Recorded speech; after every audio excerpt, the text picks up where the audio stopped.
Hello, everybody. Welcome to Talk the Walk here on Boss Social Network. I'm your host, the enlightened, excited ADV. Joining me is the celestial breath herself, Miss Celeste Roberts. Hello. Hey, long time no see. A few days. Yes. And of course, we got the sophisticated and suave Mr. Shane Kelley. Hello, everyone. Yes. And joining us, our special guest is the curious yet courageous Courtney Wood. Hello. Hi guys. Thanks for having me. Yes, welcome, everybody. We are doing Before the Storm from Life is Strange. This is a DLC content that came along with it. It's not going to be such a long show because the episodes were a little bit short. But before we go into it, Courtney, you were able to make the Life is Strange discussion. But we want to hear from you. What did you think about that game? What did you take away from it? For that one, I don't know. I had so much going on with that game. I don't know, not necessarily like childhood trauma, but more like a reconnection with my past. And I don't know, it sparked a lot of joy whenever I started playing with it. How was your decision making in it? Was it like something you would do in real life, or you were just like, you know what would be the opposite of what I would do?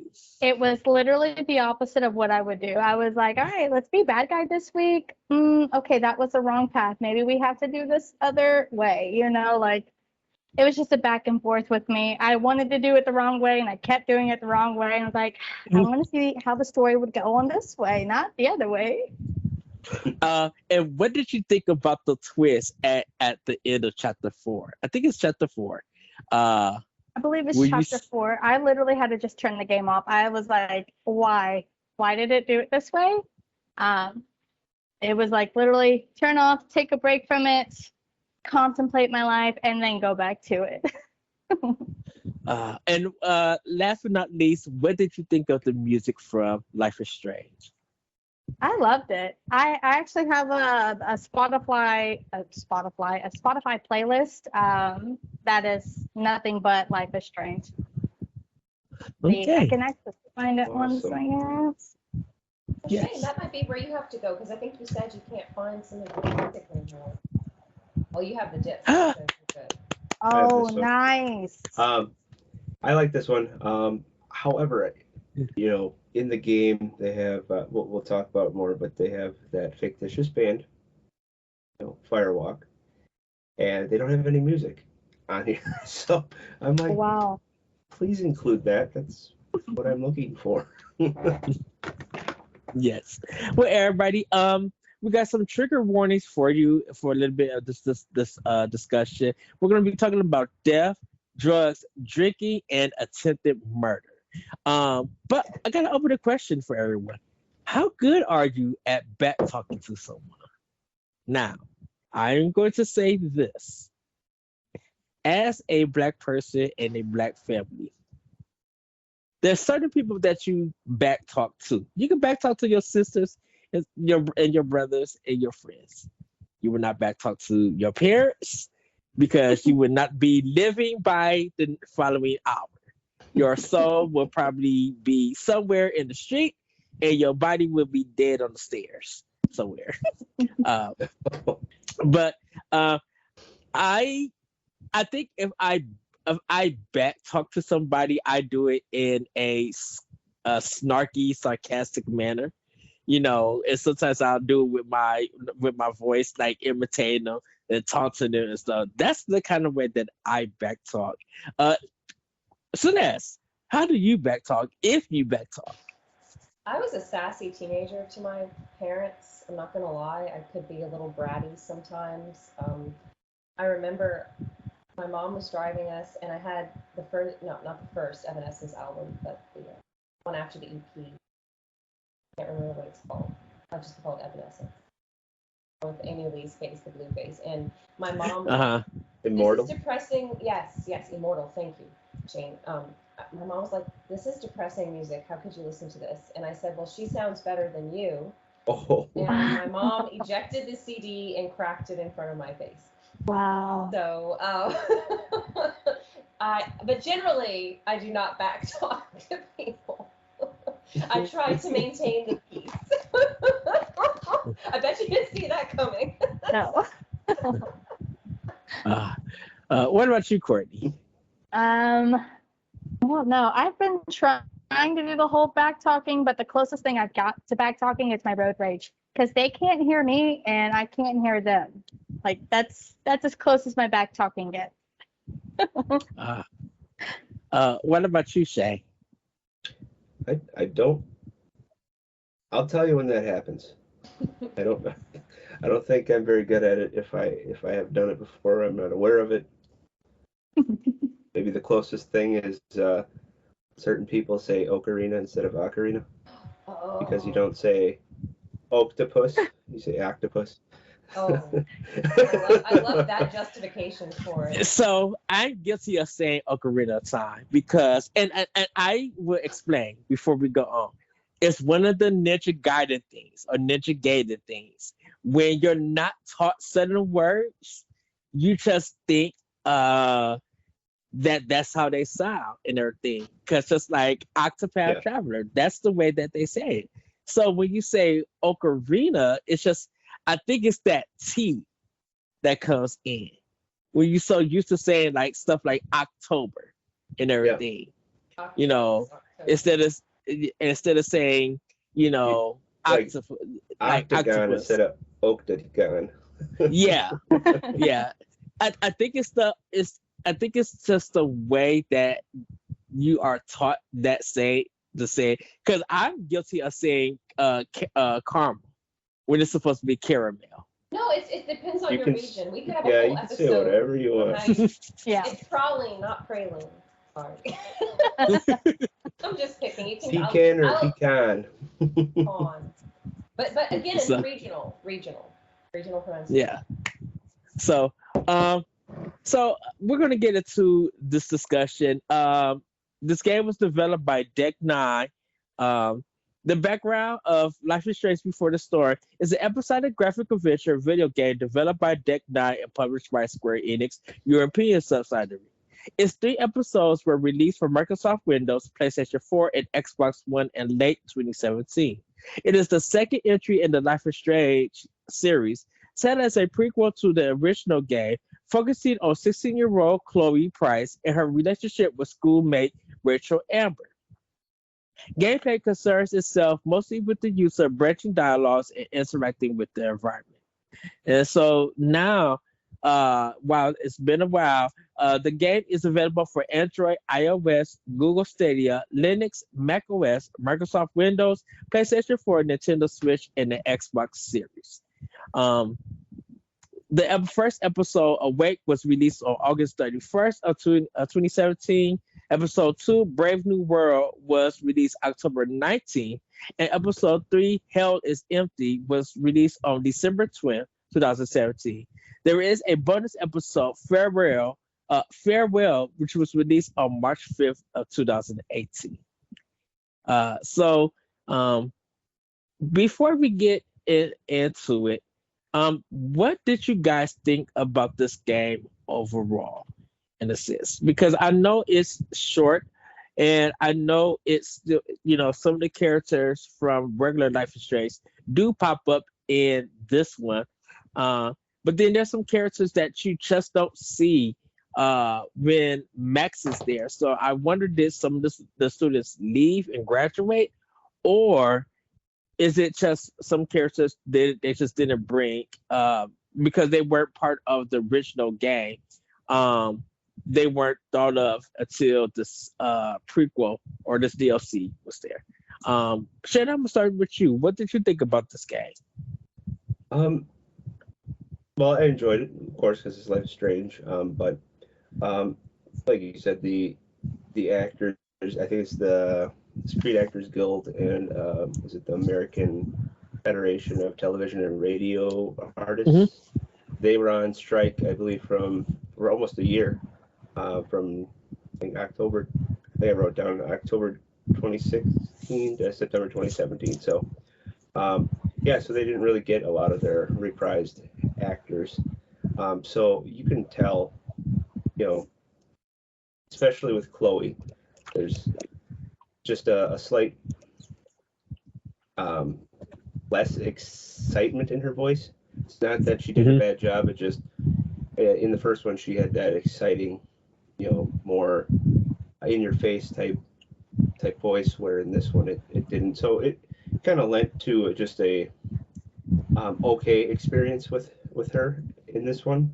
Rachel Amber kind of played almost a better part in this one as Chloe did in the first one. So, but overall, I really enjoyed it, and I really enjoy that the game incorporated different artistic mediums, including the play and D&D, to name a few. So, and then also the bands. So they got the I think the guy Skip is the security guard. He's also a musician. The band is called Pisshead. Choice name, but it's they incorporated pretty much all these mediums, and I loved it. So. What about you, Corey? What did you think about this game? I like the perspective of all the game, well, the whole game in general, like, because, like some people, they go through the divorces and whatnot. If it's a spoiler alert, sorry. Nope. But it's like, it shows you like a different idea of like what's going behind her, preferably Rachel, what's going on with her and how she's taking upon the story, how she's handling things throughout the game. I feel like it's more of a Rachel story than it is a Chloe story. Okay. Right? Okay. What about you, Celeste? I agree with Courtney because I mentioned in the Life is Strange episode that we recorded, Max kind of reminds me of Link from The Legend of Zelda. She's the link between the player and the world, and Chloe kind of serves that purpose in Before the Storm. She has a little, I don't want to say more personality, a very different, more abrasive personality than Max, but are focused on Rachel Amber and her life plot. And I mean, yeah, Chloe does make some decisions and things, but I was really more interested in Rachel Amber. Definitely. Well, I say thematically with the characters, I think this game focused more on rebellion.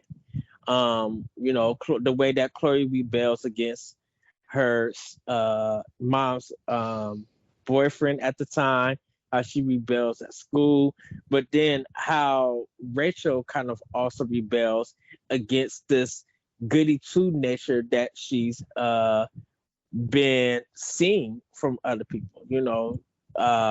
And the way that she just left school so she could go on the train and everything, and just being that way and everything. So I think it's kind of being like, like Eric people say, this FU attitude, but I think it was more of believability in the characters because of the rebel. And definitely when you're a teenager, that's one thing that happens. You like to rebel against stuff when you're told things, or when you're forced to do things that you really don't want to do, or it's not cool or hip or whatever term is popular going through that time.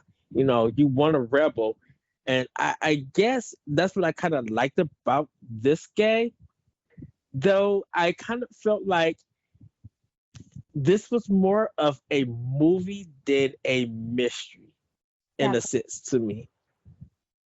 Because like a mystery movie, or you mean it felt like if I had made no choices and just seeing all the cutscenes and everything, this is a great coming to age movie and everything. I don't think there's not much mystical or magical realism to it like Life is Strange is. We get Chloe screaming and she's, kind of being the wind to blow the fire out more and more, but we don't really see that throughout the whole thing. That's Rachel who does that. Yeah, that's Rachel. And we thought we would see more of it and everything, because you would think that with Rachel and Chloe being around each other, that would be a power that she would use. And it kind of felt like they didn't use it enough. And I think it's because you wasn't controlling Rachel. You was controlling Chloe, watching everything unfold. Oh, go ahead, Shay. I think also they didn't imply that Rachel had powers, so maybe you as the player inferred that she has these powers. And maybe, I don't know, maybe they could have had another episode planned, or maybe they would have had other mechanics, but they ended up not doing that.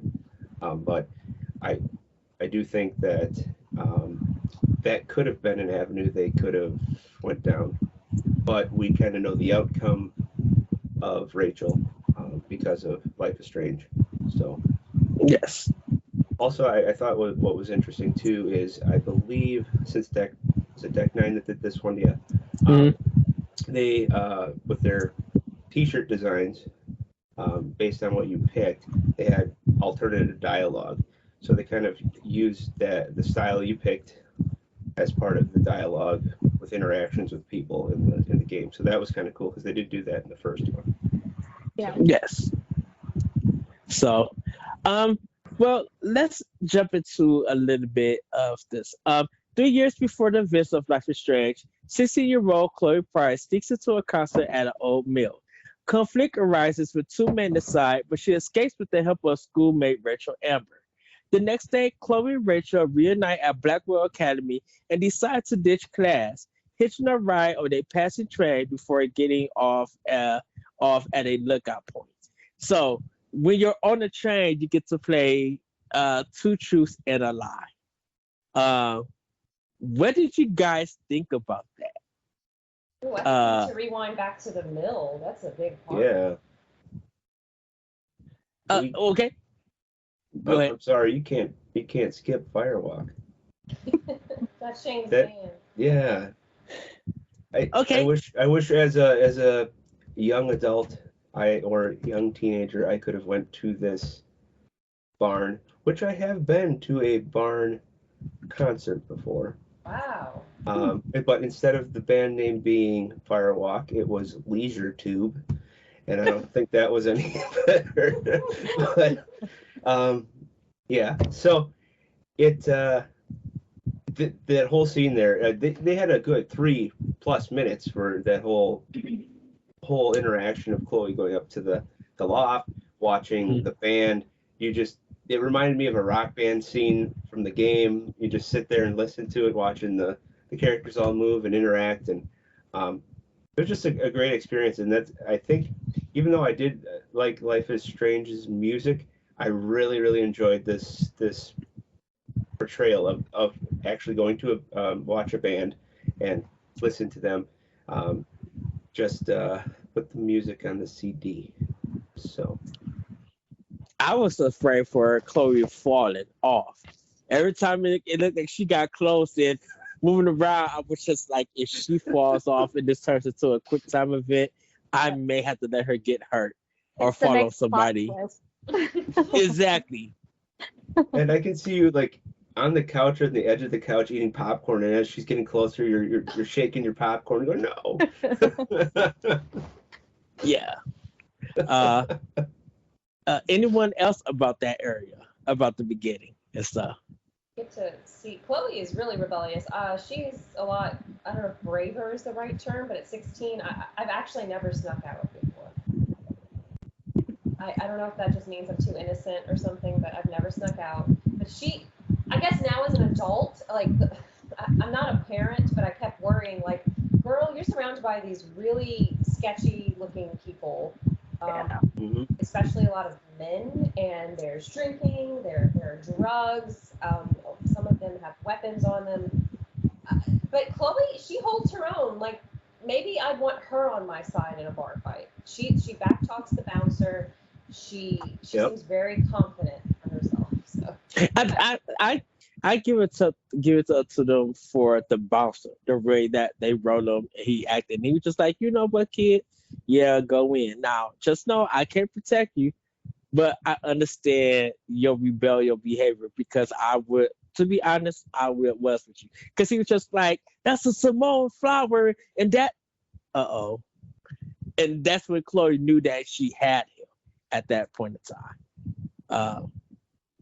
So I also, before we go on, I thought I'm like I didn't take a shirt or anything, but I was wondering. I always wanted to be like, I wonder if I could cause a distraction by while he's on the phone and me lifting the park brake off and letting it roll to make a shirt fall off. What about you, Courtney? What did you think about that? I mean, I played it before a parent and after a parent. So before a parent, I'm like, yeah, like we can do this. We're unstoppable. Let's sneak out. I'll go find a place myself. But now, like playing it later, I'm like, oh, don't do it, kid. Don't do it. I know my mother, but I don't know about yours, and she's probably twice as crazy as mine. I did like Rachel's hairstyle and feather earrings and stuff. Yeah, she looked pretty BA.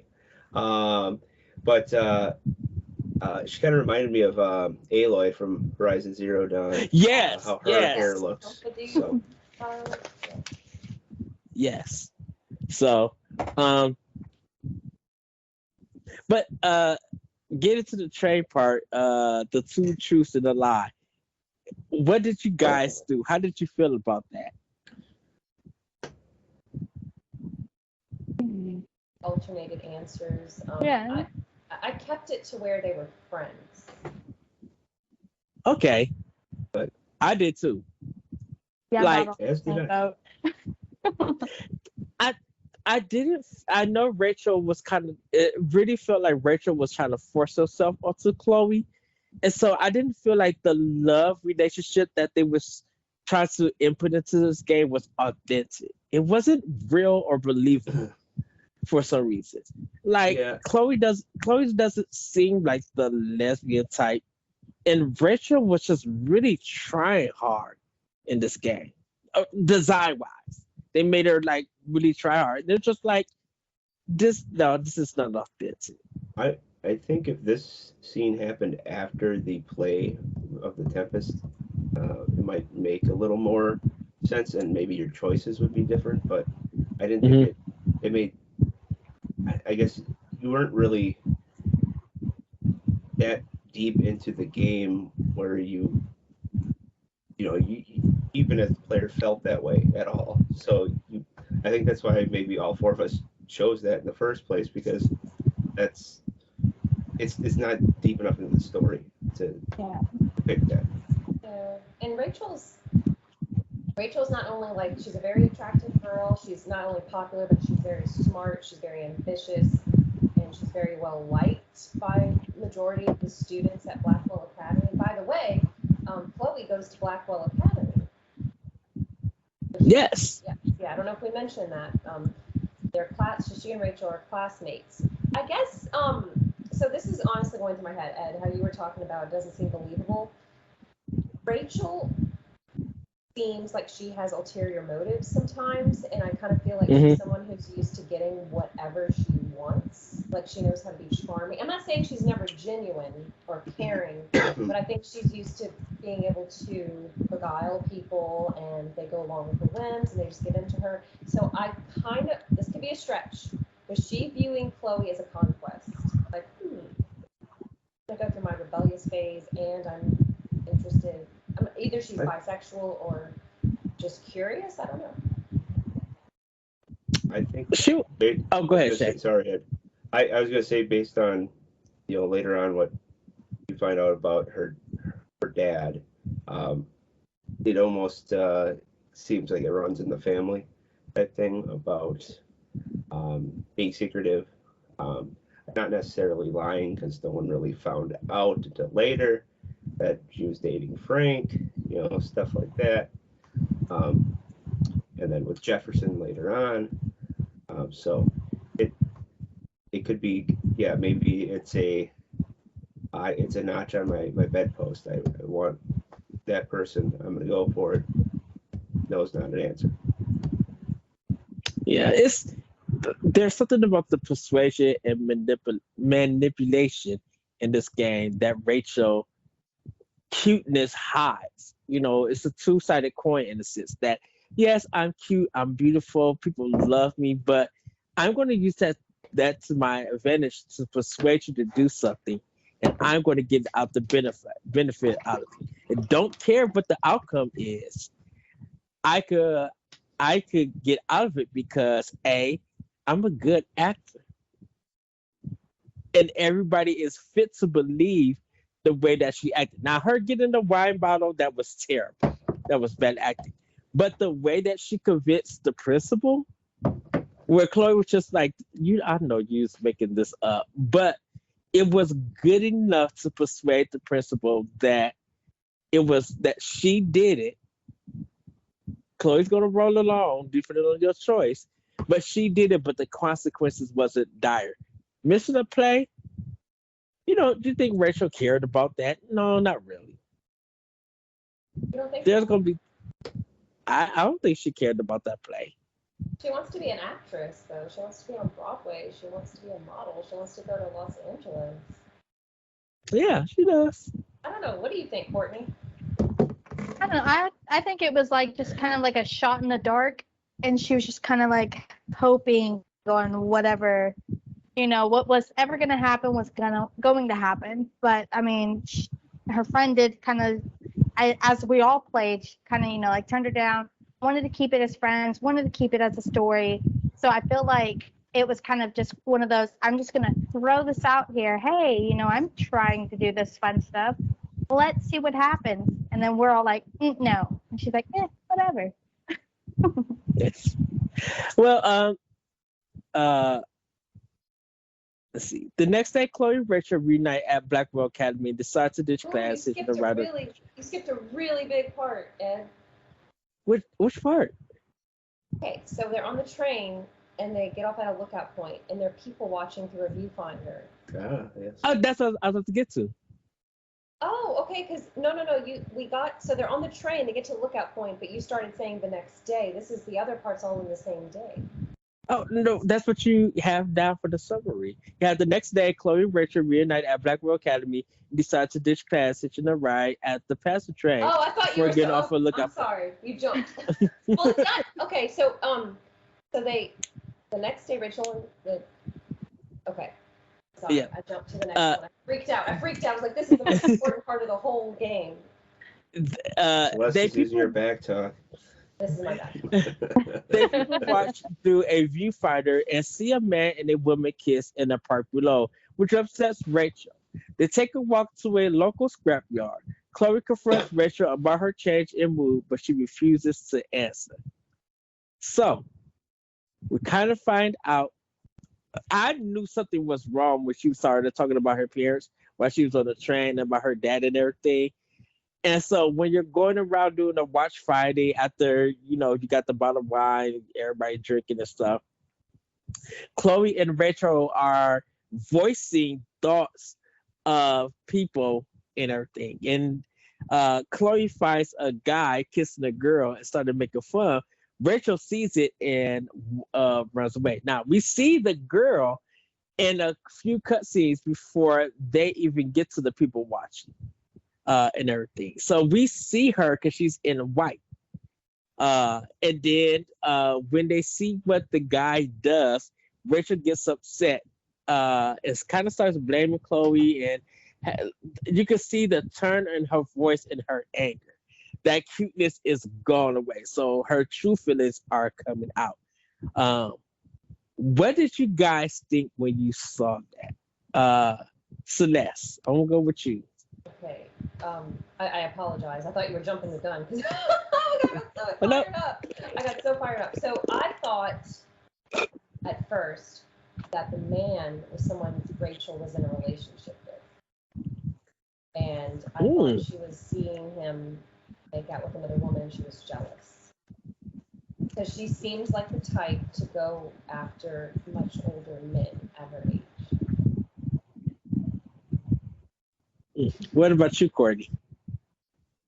I don't know. Whenever I saw that, I was like, like what's going on with her? What's her? Why did like I didn't really see the point of it till afterwards. But I felt like okay, like maybe she's upset because she's just trying to get to that level, or maybe she even got uncomfortable with them doing all that, and she's like, oh, okay, maybe I need to walk away from this because this isn't something that I'm getting. So now I need to leave. What about you, Shay? I actually thought that the girl was Rachel's mom. I thought the opposite. And then I find out it is her mom, but I didn't. I thought that was her mom, and she was meeting some strange guy, not her dad.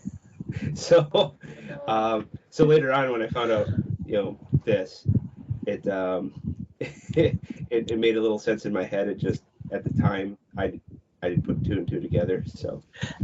Yes, like for me, I felt like I knew it was the dad because of the black suit that he was wearing, and then the way that she was talking about. I think he was like a DA, and just the way that she goes about it. And I was just like, okay, who would be in the suit going to a park kissing somebody like that during like in the beginning of the day or wherever how long that train ride was at? Like something affected Rachel, and it has to be one of the parents. And just seeing that the man initiated the kiss, I'm like, that's her dad, and that's why she got pissed off.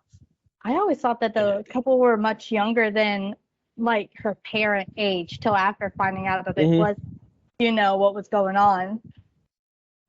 Yeah. Yes. When Chloe meets Rachel later, Rachel explains that the man the two saw was her father, James, a district attorney, and that the woman he was kissing was not her mother. Rachel burns a photo of herself and her father, inadvertently causing a wildfire. Because she burns the picture, puts it in, and she doesn't kick the can over. I think that's when she yells and it falls over. And it started getting a wildfire. And Chloe's just like, what's going on? And then it starts getting bigger and bigger as she's yelling. So it's kind of like the scream, the sound effect, or the sound, the vibration or whatever, is causing the fire to spread. So it's kind of like that's her indication of wind? Question mark. Courtney, thoughts? I don't know. That's why you gotta stay away from fires and wildfires. I feel like the aggravation of it, when it expanding, it's just the problem that's going to happen between her mother and her father, in like the heat of the moment kind of thing of what is going on. Shay. I don't know here. I feel the fire represents or Rachel.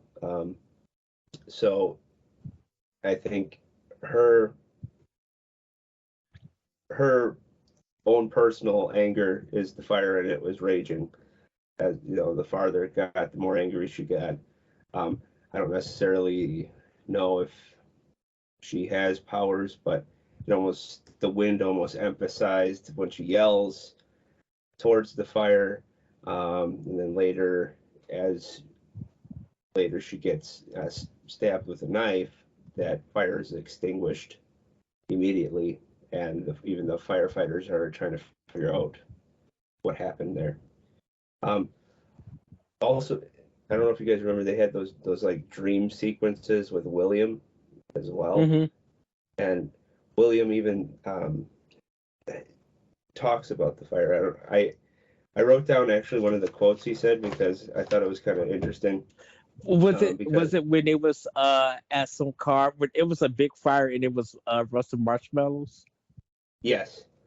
Okay. They're sitting by the log there, and yeah, William says, "See, you're drawn to it. You don't even realize the danger." And Chloe says, "Danger." William goes, "Fire blinds us just like darkness, but darkness blinds us with absence, with loss." And then Chloe says, "What does fire blind with?" And William says, "Beauty." So when I hear that, I think immediately, okay, Rachel. Rachel is one of the most well-liked people in Blackwell, Arcadia Bay. Her family's well known. She is beautiful, and so I think that she is one of the catalyst of the problems that are occurring, and later down the road, maybe she is the storm that is brewing. And she does say that she is a Leo. So I don't know if astrology plays a part in this, in the sense. So I mean, it could. But could. I'm a Leo. Never know. Well, the next day, Chloe and Rachel are reprimanded by Principal Wells for ditching school. Chloe hides out at the scrapyard where she finds an old truck in need of repair, the truck that she has in Life is Strange. She then receives a call from local drug dealer Frank Bowers, who arranges a meeting to discuss settling her debt with them. Chloe agrees to repay him by helping him steal money from her classmate, Drew, who owes Frank a large sum.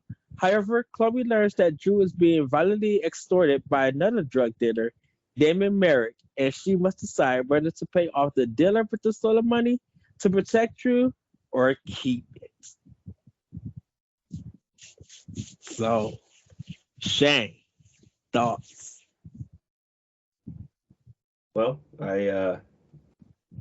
money I gave to Drew, or the whole purpose was he was getting money for his father. And so, yeah, I'm not going to keep it for myself. And screw drug dealers. You don't get your money. I'll give it to someone who needs it, even though it wasn't the money wasn't obtained in the most moral of value. And then also you've got Drew's brother Mikey, and I don't know if you guys know Mikey is the one with the D&D thing with Steph, and that whole thing's kind of a cool ordeal too. I don't know if you guys want to go into that now or just keep talking about this situation, but I go ahead. D&D encounter.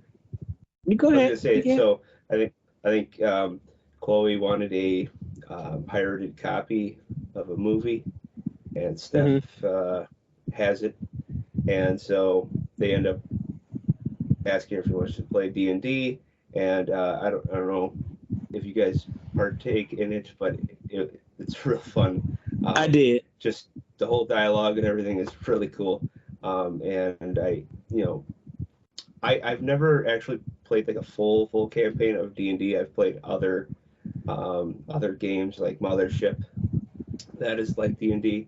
I even have my own D&D game that I've written in college that I've never played, but it just was fun just to see the setup, the dialogue, the interactions, and kind of a future potential seeing of Mikey and Steph in later games. So I remember she was trying to get Blade Runner, a copy of that. yes, it was Blade Runner. Yep. Yes. Celeste, what did you think about that? So the junkyard, the scrapyard they hang out in, you see it in Life is Strange, and it's really cool in Before the Storm because you get to see how Chloe and Rachel decorated and make it their own place. I love the little touches in the game where you can customize things in Chloe's truck as well, with the flags and drawings, and even like a little bobblehead. Yeah. So I have never done drugs before, except the ones prescribed to me by a doctor. No judgment if you have. I wouldn't even know where to begin to go. So this sounds like a terrifying situation to be in, where you have to pay a drug dealer. So it's almost like Chloe has to steal from Peter to pay Paul, essentially. And I saved the major decisions on our notes, and that's a huge decision. You have to decide whether you're going to give Damon the money or stay with Mikey in Drew's room, because Drew is a Blackwell Academy student, and his little brother Mikey stays in his dorm room with him a lot. Their dad is their dad like a mechanic or something? I think he's struggling to pay bills or something. They're having He's financial struggling issues. with those. Yeah, so that Drew's intentions with the drug money are to help his dad. So it's like a noble ambition. It's not for himself. He's very, very protective of Mikey. He's a really good older brother. So when it came to that situation, I actually gave Damon the money, and that results in Mikey running out and trying to. Is that correct? Like Mikey runs out, and that's where Mikey gets injured. Correct? It's the one where Mikey gets injured. Yes. Yes. Yes. But if you do, I looked up the results of the opposite. If you do the other scenario where you stay in the room with Mikey, Drew gets injured. So what did y'all pick? Oh.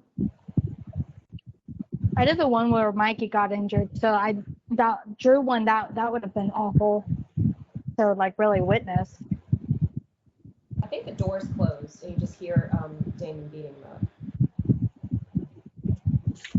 What about you, Ed and Shane? What did you choose to do with that? Mikey getting hurt. So that's 3 for 3. What about you, Shane? I gave the money to Drew. So I don't know who gets hurt. If anybody gets hurt. You gave you gave Damon the money and Mikey. No, I gave Drew the money. I didn't keep it, and I didn't give it to Damien. Okay. Oh, okay. So Is that how it works? Yeah, isn't it? You can keep it. You can give it to Damien, or you can give it to Drew.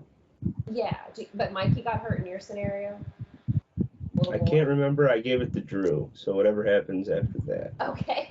I know there's a scenario where you can stay in the room with Mikey. Drew gets injured.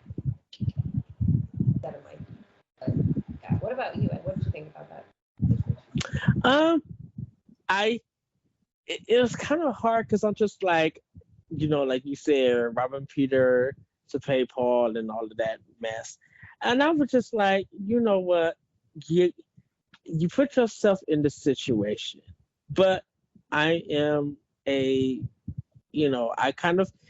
really care for Mikey. I thought he was a cool kid. So I kind of wanted the best, but I was just like, I got to make this decision. And it sucks, but seeing Mikey get hurt, I'm like, it is what it is. You'll survive. You're not gonna die. So, but let's see. Okay. Later, when the student is unable to participate in the school's theater production of The Tempest due to road closures caused by the wildfire, Chloe reluctantly takes on the role opposite Rachel. After the play, they decide to leave Arcadia Bay with the truck from the scrapyard and return to Rachel's house to pack.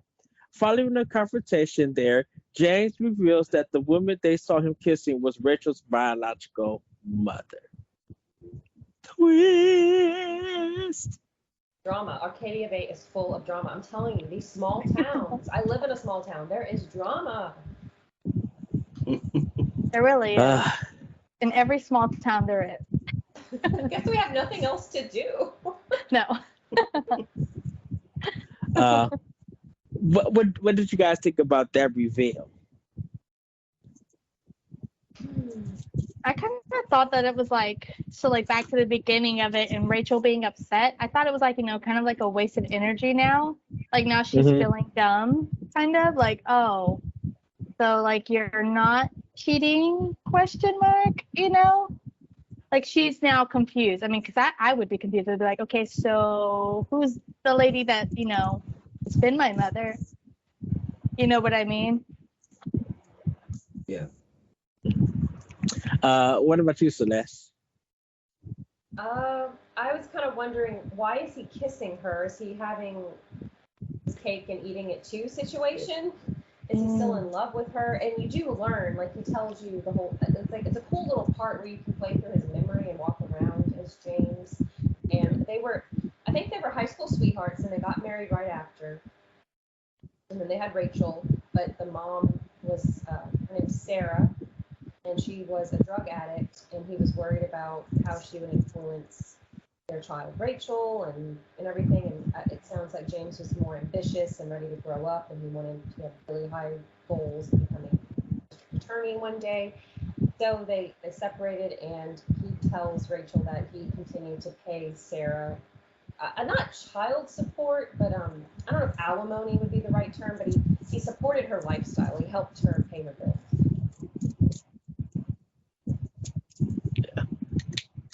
Shay, thoughts? Yeah, just why are you kissing her? Yeah, you're married, and then it's okay to kiss this lady that Yeah. you had a kid with. Okay, I don't know how that relationship works, but seems a little strange. But life is strange, so I don't. Do you think Rachel's stepmom knows what's happening? Do you think she has any clue that there's? That's another question I was gonna say. What does she have to say about this? When were they going to tell Rachel? Were they going to tell Rachel? Because how old are they? What, 15, 16 in this one? Yeah. Yeah. So I would think if you were, you weren't someone's biological daughter, you'd probably be telling them as soon as they could understand. I don't know. It's kind of weird because if you look at it, Rachel hair is different between the stepmom and the dad.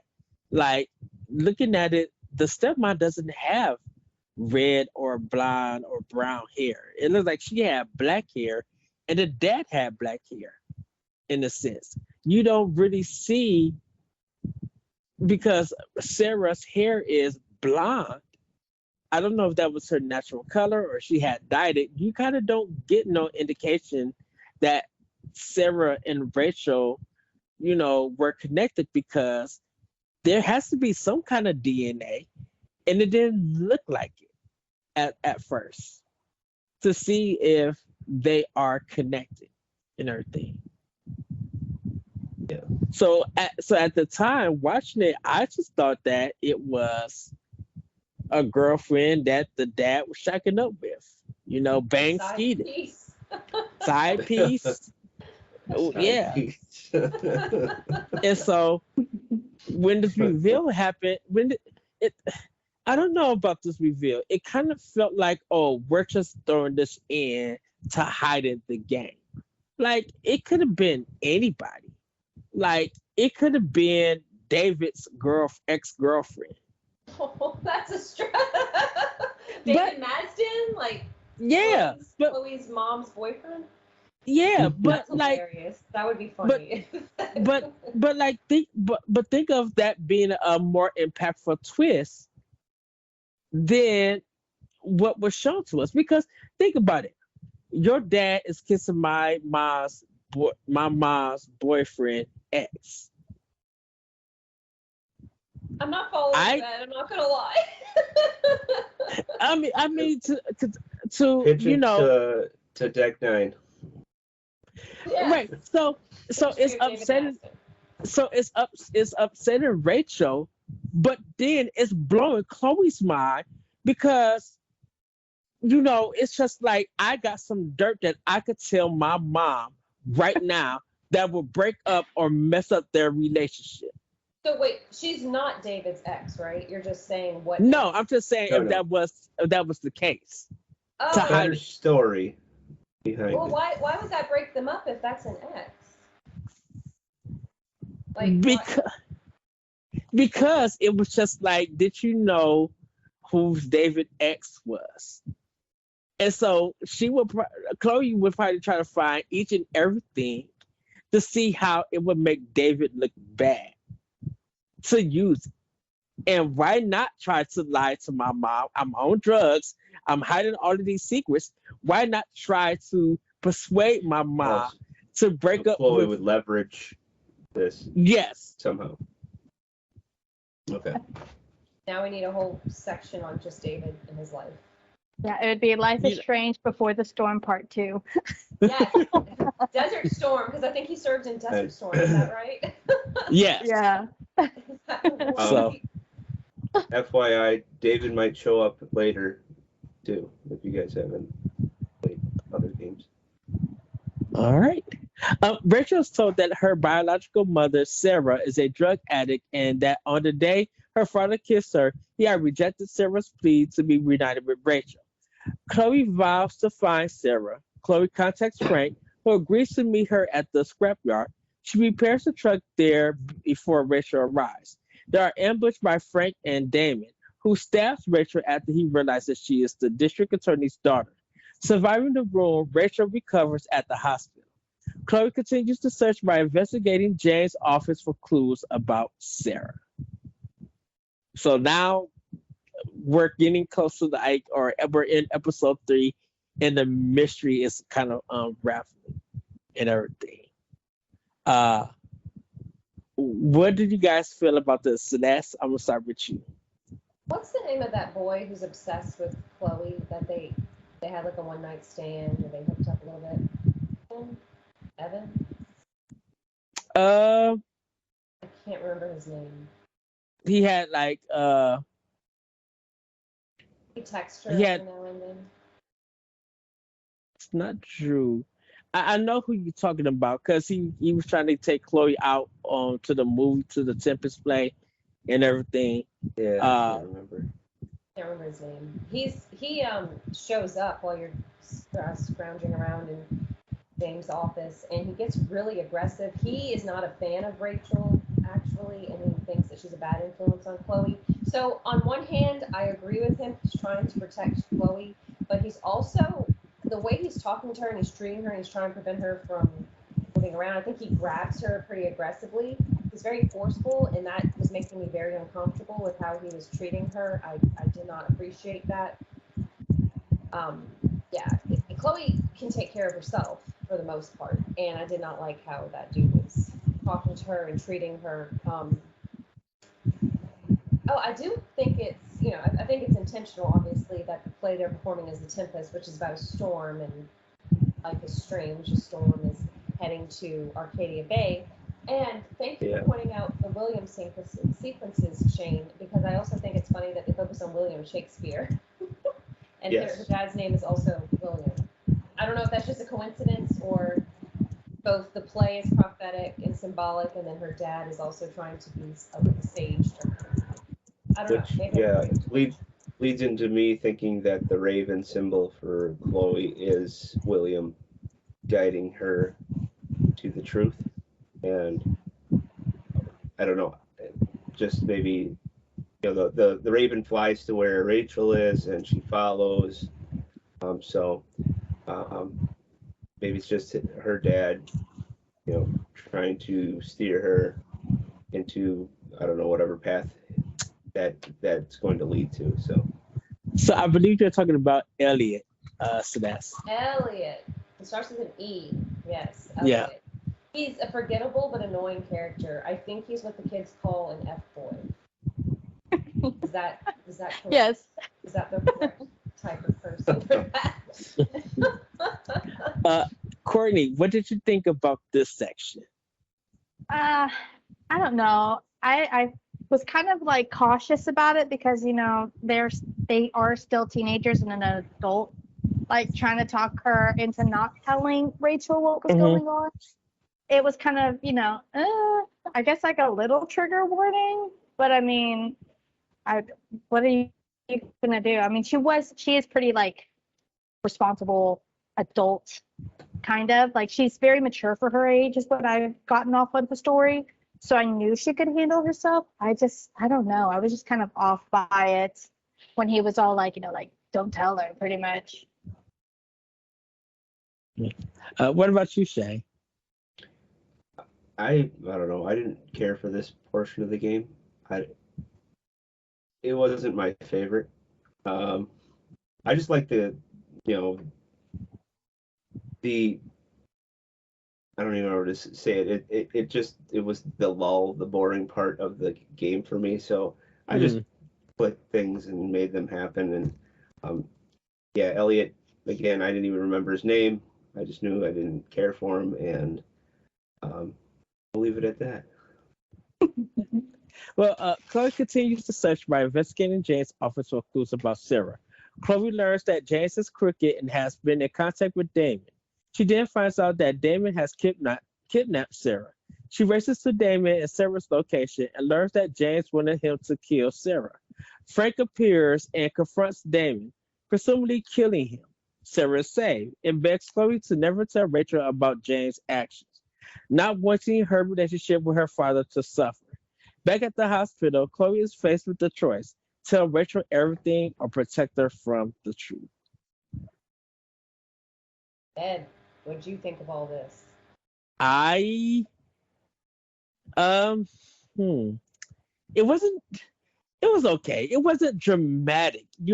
I thought it was gonna lead up to something to be like, what's going on? What they gonna it was just like, okay, they had to, I don't know, it was just like eye rolling to me in a sense. Like nothing was hiding or anything. It really felt like we lost the way of the story. So now we need to just throw something together to make it happen, to make it entertaining. Because how are we going to wrap this thing up? Because it really doesn't focus on Rachel. It doesn't have what was Rachel doing in the first game that actually led up, well, not the first game. The clues that Rachel was leaving in the first game, where can we see them in this prelude?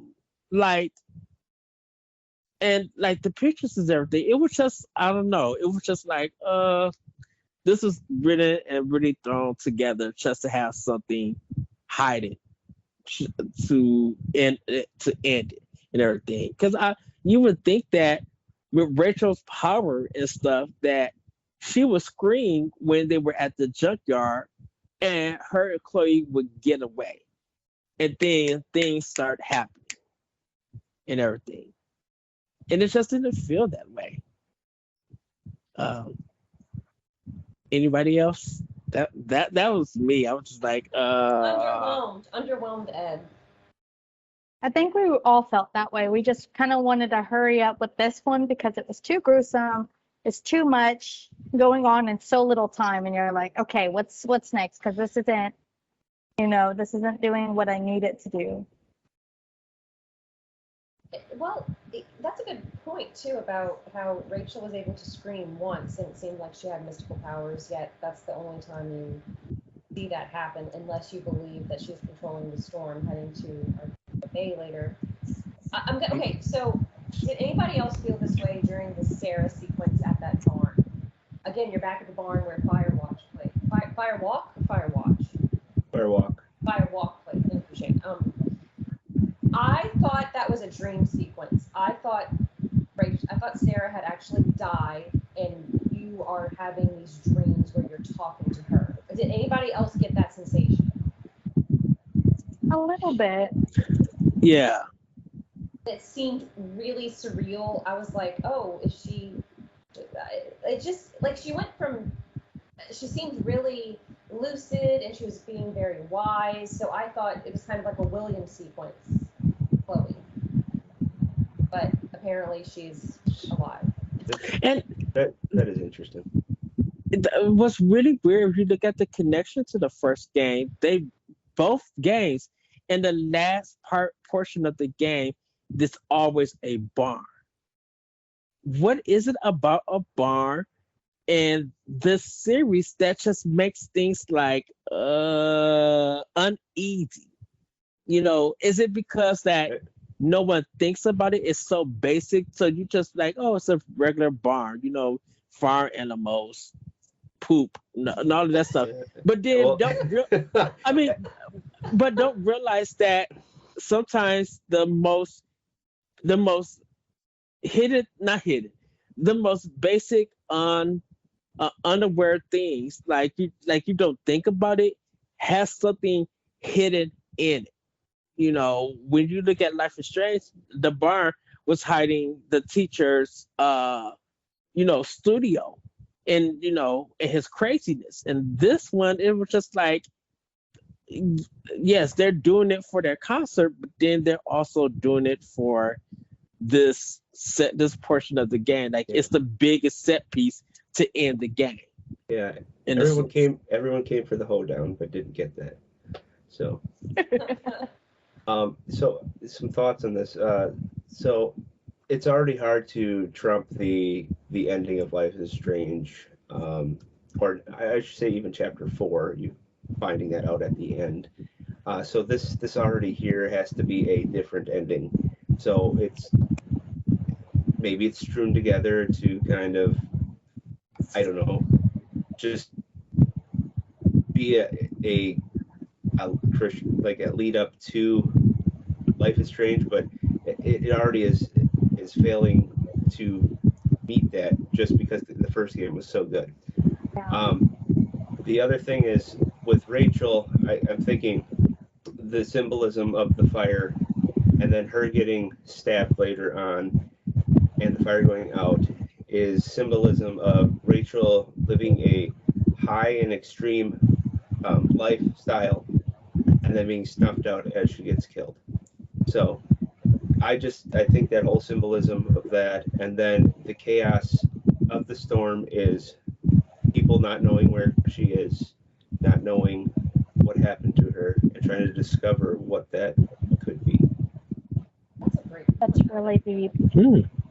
thought. Yes. What about you, Courtney? I don't know. Shane pretty much hit it on the head if you really think about it. I didn't even think of it that way, you know? Like, wait a minute, now I gotta go back and find the pinpoints of what, you know, the barn represents, the fires and whatnot, because it does make sense. It's like, oh, there it all is. The fire, fire is just, it's exciting. It's, it's alluring. And that's what Rachel was. Rachel is exciting, alluring. She's passionate and burning brightly for everyone to see. But then she's gone, and the fire goes out, and you're not there anymore. And what's happened? Right. Why did the fire go out? And why did the firefighter say, how did it go out? Well, that's the question we have with where's Rachel, Amber in the next game. So. Yeah. Well, everybody, we're going to get into our final portion of this show. Go ahead, Celeste. The major decision, is that what you're going to talk about, or are you going to talk about something else? We're going to get talking about the major decision. Okay. I was about to freak out there. Okay. So the major decision was, were you going to tell Rachel or not? Celeste, since you're super excited, I want to start with you. What did you choose? I withheld the truth. I didn't think it was my place to tell her. It was hard. Okay. It was a very difficult decision to me. Okay. Courtney. I did the same. I didn't. I was like, nope, because I just felt like it was gonna end up being like an emotional roller coaster type of ending, and I'm too scared to even find out. So. What about you, Shay? Totally lied. I play Life is Strange. I know Rachel isn't there, so I guess to me, I'm like, I don't want to hurt you. I don't want any consequences with your family. Yes, I'm a bad person for not telling you, but I'm going to lie to you. So. I did not tell her the truth. All four of us? You know what? So scared. It wasn't such a scared thing. I think it was more of feeling for Rachel in a sense. To be like, I don't know if I'm going to lose my current best friend, and I don't want her to leave if case Deck 9 writes her out of the story like that, in case like her bleeding, like, yes, of course we know that she died in the first game, but we didn't know that it was just like, what if she did have eternal bleeding and she almost, died, and you as Chloe don't want to end on that sad turn, even though she did survive everything. So I kind of just feel like I love you enough to hold this back and everything. You know, for Well, once in my sometimes you have to do that, you know? you Yeah. know, yeah, because I felt like Chloe, in this sense, like honestly, I I can't tell you the truth because it hurts you. I probably could have told you anything else and get any kind of reaction, but I know in the end you will always come back to me. This this could ruin a lot of things. And right now, you're all I have. And I will do everything to keep all that I have. I love that, Ed, because she lost her dad. She's her relationship with her mom is she's kind of not nice to her mom all the time. She's not Hmm. happy with her mom's boyfriend, David. Also, the messenger usually is the one who gets the really crappy end of the deal. Whenever you're the one to bear bad news, even though the messenger shouldn't be. I am curious. Whenever I play these kinds of games, and I like to go on YouTube and look up the scenario of what happens if you pick the opposite of what I picked. And yeah, did y'all ever watch that? What happens if you tell her the truth? Mm-mm. Mm-mm. There's a big fight at the Amber residence, and like a table shatters or like some glass shatters. Like it's dramatic, very dramatic. I think the mom, her stepmom, is even fight like well probably because my husband was arranging to have the mother of his child murdered, and he's talking to drug dealers. That's I don't know. I think for me that'd be grounds for divorce. And it's really kind of weird to think of it now that you didn't tell Rachel the truth and then seeing Chloe be killed. And so Chloe is leaving the world with that secret. So Rachel and Max don't know anything about what happened. And plus, we don't see the parents in Life is Strange. Uh, all we know is pretty much Frank in the town, you know. So, uh, And he and Rachel were having an affair, yeah.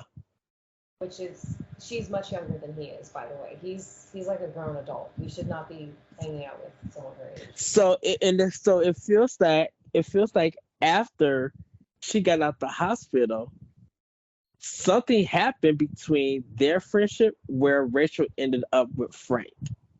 And so Chloe ends up still losing Rachel, even though she cared for her as a friend until Rachel's disappearance. This is a So great game, but dang, it goes into so many dark depressions. yeah, so it's kind of just like you it doesn't click on because this prequel came out before the main game. And I think if this dropped first before Life is Strange, like the official one that you got, I think a lot of questions will be raised, but I think a lot of decisions will be different. And the game would have a different kind of mystery to be like Max. I mean, Max going to Chloe to be like, you need to tell me everything. What did you what secret? What did you witness? What stuff did I reveal that I feel like you know about? What are you holding for me?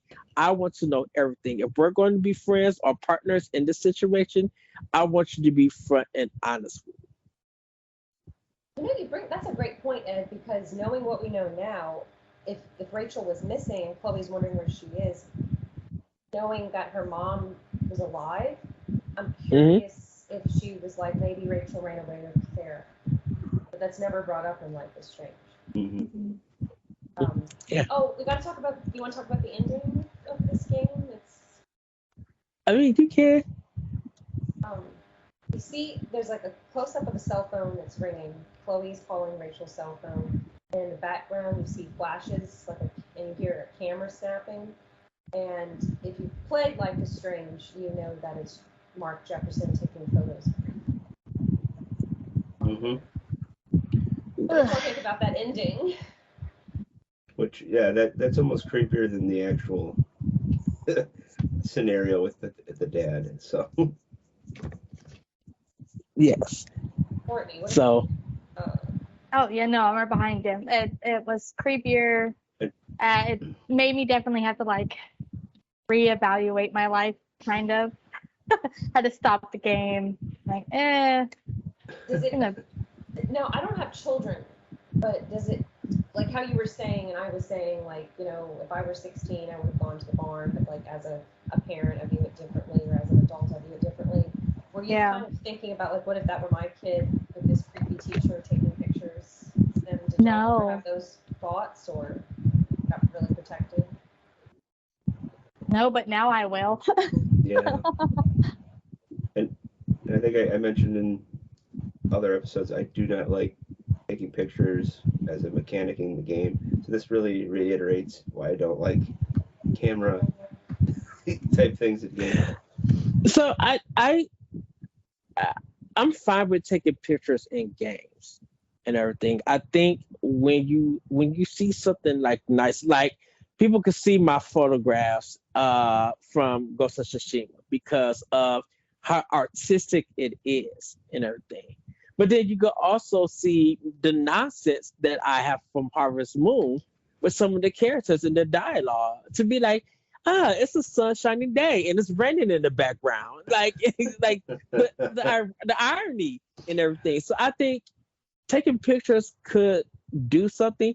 I didn't feel like this was creepy or anything. I feel like they had to connect it somehow that it was happening and everything.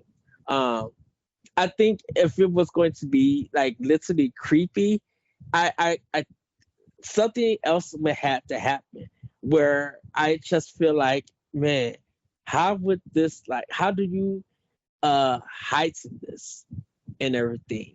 Do you like have a notebook fall and it says Rachel on it while flashes is going off? Or the first flash that you hear clicks, like you don't see what's going on, but you hear a notebook fall and it says Rachel, and then you hear a click and it goes black. I do think that this is a good ending, whereas people who have played Life is Strange know how it's connected now. And then people who played the first, maybe they played this one first, then Life is Strange, can then now segue to the next one and kind of expect something in the next one. Now Rachel Amber's gone in this one. The ending was foreboding of something, and now here it is connecting in the next game. I also wonder how in the world did Mark Jefferson buy like all of these red notebooks and no one questioned? Because he's a teacher, probably. They were on sale at Target. He needs He needs I it for his don't know. class. He needs it for his class. Yeah, I teach a photography class, and a lot of teachers have to buy school supplies for their classes. So. But you would think that, let me not be suspicious by getting one color. Let me buy random colors and everything. Why stick to red? Now, does the red mean something? It means Red blood. usually means. I was gonna say warning of some sort. Warning. And it's kind of weird red. because, but it's funny. Going back to Life is Strange, is that everything is so washed out and monotone and monochromatic, and this red stands out.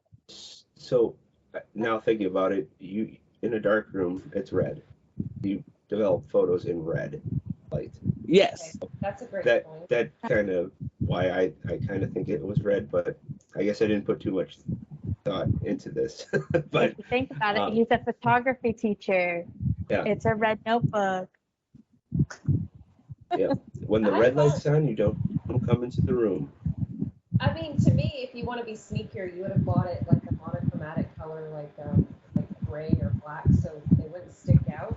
Or put something on the front that says, "This is not my killing diary," or just I think he gets people will stay away. And then, and last not least, I'm surprised they didn't have. Not saying the butterfly effect, but I don't think I've seen the blue butterfly come into play.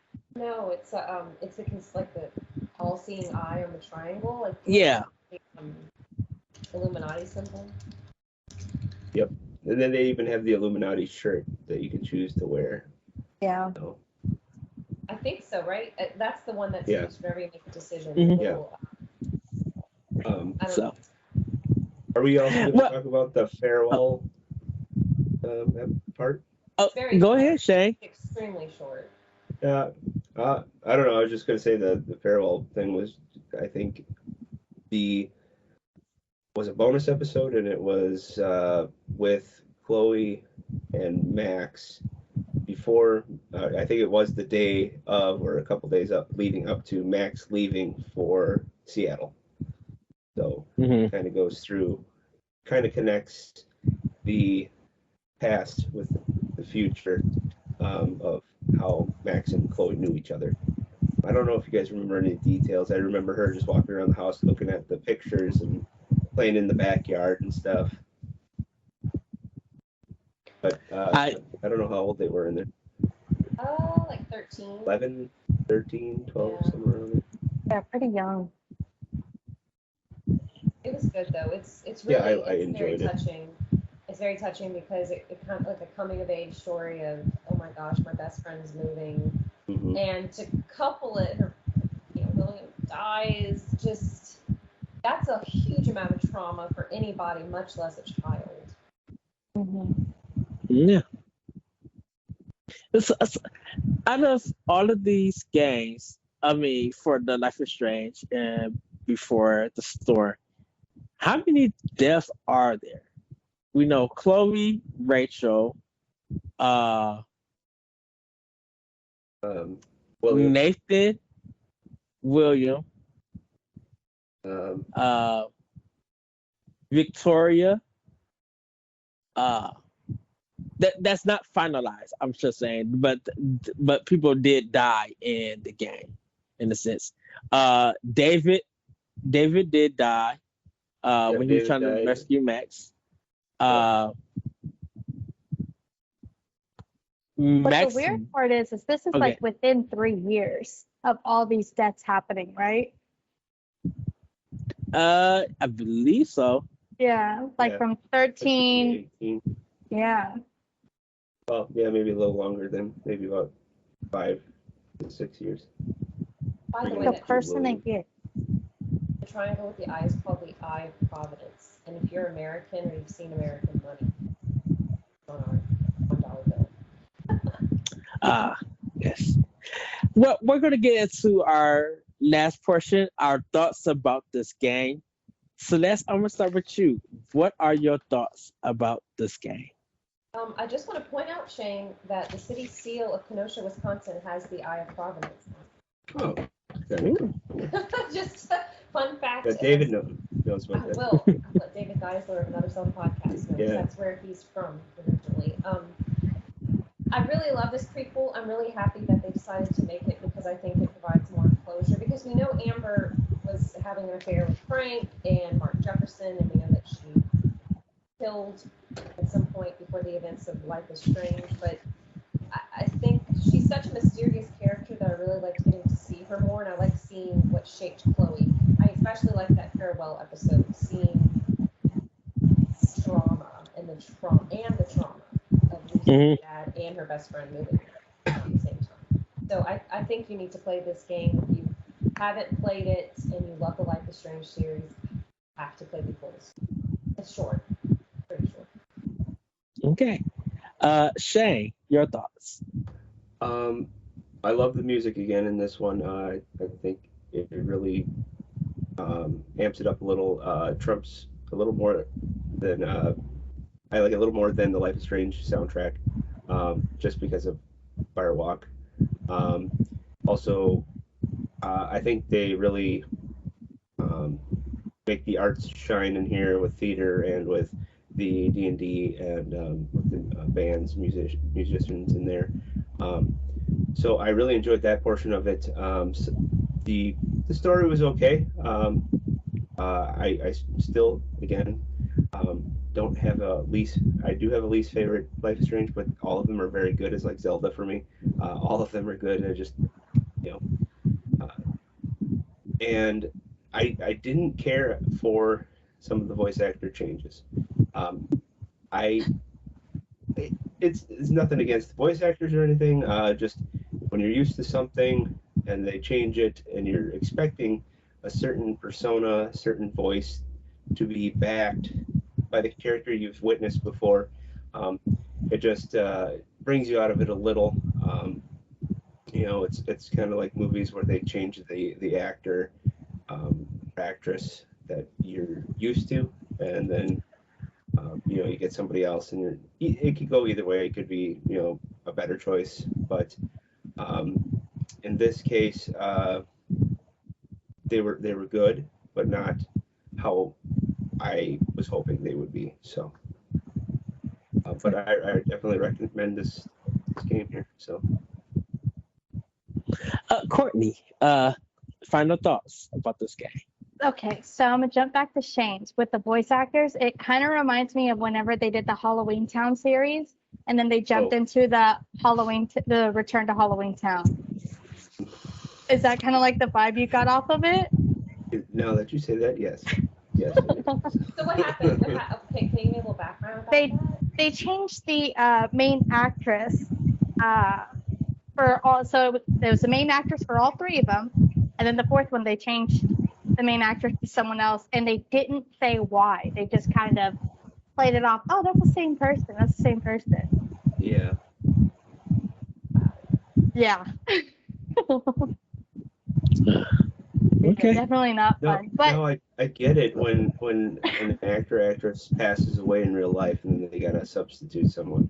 AKA, I was gonna say Dumbledore. I was gonna say like in the Matrix, the Oracle lady. She passed away after the second movie. They got a new one for the third one. But then you got like people who played Rhodey as War Machine in the first Iron Man, and then you got Don Cheadle then playing in the next ones, or even Mark Ruffalo switching out for Ed Norton. So. Okay, so was that all, Chloe? Courtney? Who's oh, Chloe? me. I was like, wait, who's Chloe? Chloe just joined the chat. Yeah, no, I guess same thing with him. They were very detailed about the Shakespearean whatnots. They were very detailed about the D&D. Like they really took their time on that. I wish they would take their time more on the story that they had. But either way, I'm happy with the ending, I guess. So, go ahead, Sorry, Shane. I was gonna say I knowing Deck 9 then and playing the True Colors game, they really amped it up there. So I hope for the next game that they really, blow it out of the park. So. Oh, definitely. So for this one, I have a mixed bag with this one.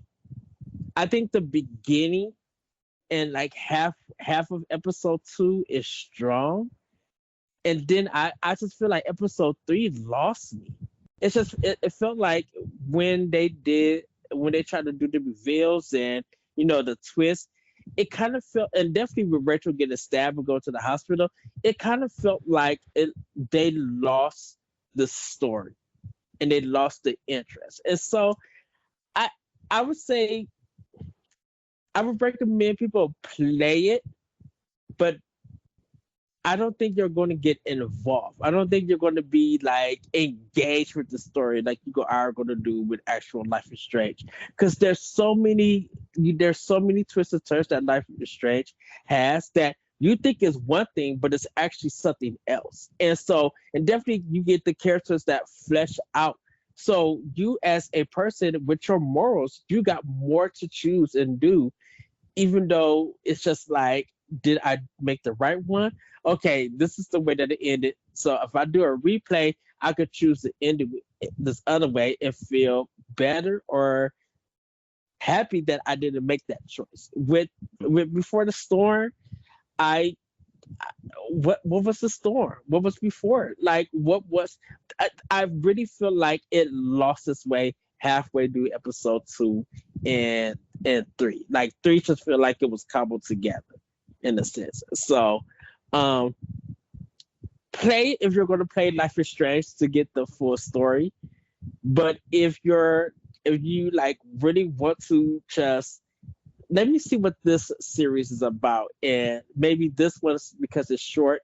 Maybe I could get a better understanding. I can't recommend it on that level. I only can recommend it if you're going to play the first game, so you could get maybe a better context of what's going on and everything. Now, if you feel like you don't really care for it Before the Storm and you just want to play the first game, I think you'll get a lot of fulfillment from it. And I'm gonna leave it at that. So that's gonna be the show. I was gonna say, go ahead, Shay. Would you guys recommend playing Before the Storm before playing Life is Strange to new people, or do you say play as it came out? Play it as it came out. Yeah. I agree, kind of, because Life is Strange hooked me. I think if you play the first one, it might not hook you as much, but you might get an understanding of what Life is Strange is later on. Mm-hmm. If you do it that way as well. So we should put it up on when this episode comes out. We should put it out as a poll and ask, because I'm curious what people think about that. Yeah. Well, everybody, that's gonna be it. We are playing Life is Strange 2, and I have a ton of thoughts, and I cannot wait to share it with you guys when we have this discussion. But Courtney, where can we find you? You can find me on Twitter, or you can find me on Twitch. It's Cordy_Yikes for both. Yeah. I'll be playing Life is Strange, so definitely go hang out there. Shay, where can we find you? Well, you can find me on Twitter at StillSaneShane. You can find my articles at Boss Rush Network and at Another Zelda podcast, as well as some podcasts. Celeste, where can we find you? You can find me on Twitter at FairyCrypt, and I'm also with Another Zelda podcast for articles, and I also help to host the 1v1 series. I've interviewed all of these fine people, and I'm excited to continue working with them. Yes. You guys can find me on Twitter at ThatRetroCode and on Instagram. You can also find me on our Discord with the other Boss Rush crew as we talk games, snacks, and more. You can find me on Nintendo Power Block, Talk the Walk, Nintendo Expansion Pass, and other podcasts like Ranking Nintendo and Standard Definition. If you want to guys check out more of our content, you can go on our YouTube page at Boss Rush Network, or you can check out our main website, bossrush.net, for written articles, editorials, reviews, more of our podcasts, and just getting to know some how-tos if you are interested in finding how to do things in game. With that, everybody, have a great week. Have a great weekend. We will see you next time for Life is Strange 2.